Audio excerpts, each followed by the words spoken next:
اما آخری سلام، حسین کو سلام، غازی کو سلام، ودا کیا۔ دونوں شہزادوں نے اکٹھے گھوڑے دوڑائے، اکٹھے گھوڑا دوڑا کے، میں نے پہلے کہا تھا مجھے مکمل شہادت سنانی ہے، اون محمد فرات کا کنارہ خالی کروایا۔ اب جنگ کا کربلا میں نقشہ کیا تھا؟ اون محمد کے گھوڑے کربلا میں، عباس ٹیلے پہ، حسین زمین پہ، فضا دروازے پہ، زینب مسلح پہ۔ عالیہ فضا کو دیکھ رہی تھی، فضا حسین کو دیکھ رہے تھی، حسین عباس کو دیکھ رہے تھے، عباس مقتل کی طرف دیکھ رہے تھے۔ عباس کے چہرے پہ نور آ گیا، عباس کے چہرے کی رنگت سرخ ہوئی۔ حسین نے کہا عباس خیر ہے؟ کہتا مرحبا جعفر طیار کے پوتو، فرات کا گھاٹ خالی کروا لیا ہے، اون محمد نے دریا کا کنارہ خالی کروا لیا ہے۔ حسین دیکھ رہے کیسے لڑ رہا ہے میرا، اور فرمایا دائیں ہاتھ میں تلوار ہے، بائیں ہاتھ میں نیزہ ہے، لاکھوں کے لشکر کو کہہ رہا سامنے آؤ میں جعفر طیار کا پوتا۔ حسین کی آواز آئی مرحبا اون، مرحبا محمد۔ یا تھوڑی دیر بعد عباس کی آواز آئی اون آنکھیں کیوں بند کر رہا ہے، فرات پہ آنکھیں کیوں بند کر رہا ہے؟ حسین کی آواز آئی کیا ہوا؟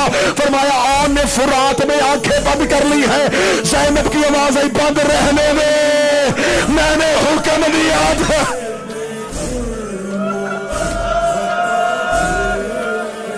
جناب اون کا حملہ مقتل کہتی ہے جاندار حملوں میں سے، جاندار حملہ تھا اون کا۔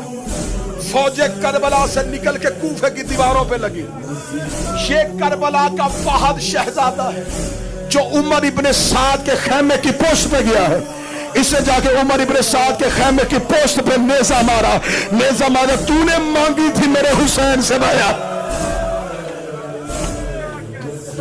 اس نے خیمہ چھوڑا، خیمہ چھوڑ کے کہنے لگا کون آ گیا ہے مقتل میں؟ میری ہزاروں کی فوج بکریوں کی طرح بھاگ کیوں رہی ہے؟ کسی نے کان میں آ کے کہا عباس کے بھانجے ہیں، جعفر طیار کے پوتے ہیں، حیدر کرار کے نواسے ہیں۔ اس نے کہا پھر ان کے ساتھ تلوار سے نہ لڑو۔ ایک ملعون قریب اشش قبیلے سے اس کا تعلق تھا، قریب آیا، آ کے کہا تو لڑ رہا ہے، تیری ماں کے خیمے کو آگ لگ گئی ہے۔ اور انہوں نے پیچھے مڑ کے دیکھا، اس بے غیرت نے اور کو وہاں نیزہ مارا جہاں اکبر کو لگا تھا۔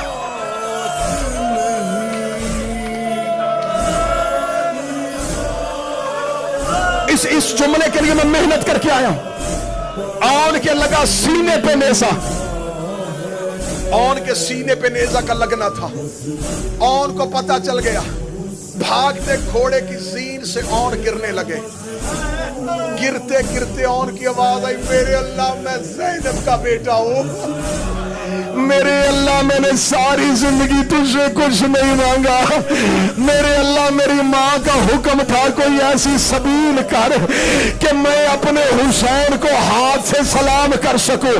کتابیں کہتی ہے کہ مقتل کہتی ہے اون نے ہاتھ اٹھا کے پیشانی پہ رکھا، اسدی کاہلی نے تیر مارا، تیر اون کے ہاتھ سے گزر کے پیشانی پہ لگ گیا، اون کا ہاتھ پیشانی پہ جڑ گیا۔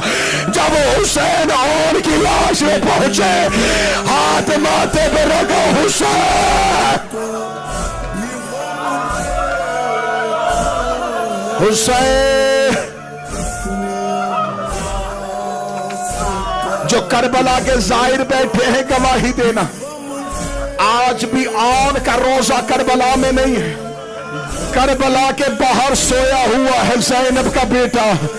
اگلی صدر ماتم کر کے سننا تو زینب کے بچے کا ماتم کرنے کے لیے آئے ہو۔ 10 محرم جب سجاد نے اجازت امامت کے ساتھ لاشیں دفنائی، معصوم فرماتے ہیں اون آج بھی قبر میں پیشانی پہ ہاتھ رکھ کے